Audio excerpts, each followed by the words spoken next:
প্রতীক বরাদ্দের কার্যক্রম জানাতে নোয়াখালী থেকে যুক্ত হচ্ছেন সহকর্মী মোহাম্মদ সোহেল। প্রতীক বরাদ্দ নিয়ে কোনো অভিযোগ আছে কি? কার্যক্রম কেমন চলছে? সোহেল আমাদের একটু জানান।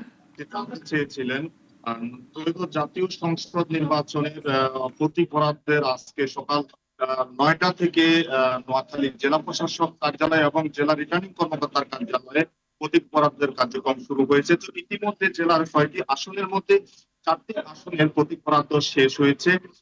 এখানে নোয়াখালীর যে ৬টি আসন রয়েছে সেখানে আমাদের জাতীয়তাবাদী দল বিএনপির হেভিওয়েট ৫ জন প্রার্থী সহ এখানে মোট ৬২ জন প্রার্থী মনোনয়ন বৈধতা পেয়েছে। তো মনোনয়ন পত্র প্রত্যাহারের গতকাল শেষ দিনে এখানে ৫ জন প্রার্থী মনোনয়ন পত্র প্রত্যাহার করেন। এর মধ্যে দিয়ে আপিল বিভাগের ৫ জন প্রার্থী মনোনয়ন বৈধ পাওয়া সহ টোটাল ৪৭ জন প্রার্থী বা বৈধতা পেয়ে তারা নির্বাচনী মাঠে লড়বেন।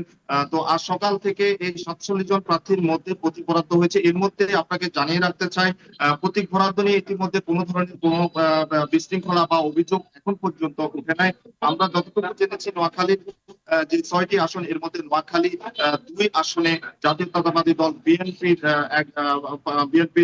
হেভিওয়েট প্রার্থী জয়নুল আবেদিন ফারুকের পাশাপাশি সেখানে দলটির একজন স্বতন্ত্র প্রার্থী নির্বাচনী মাঠে লড়ছেন জনাব মফিজুর রহমান।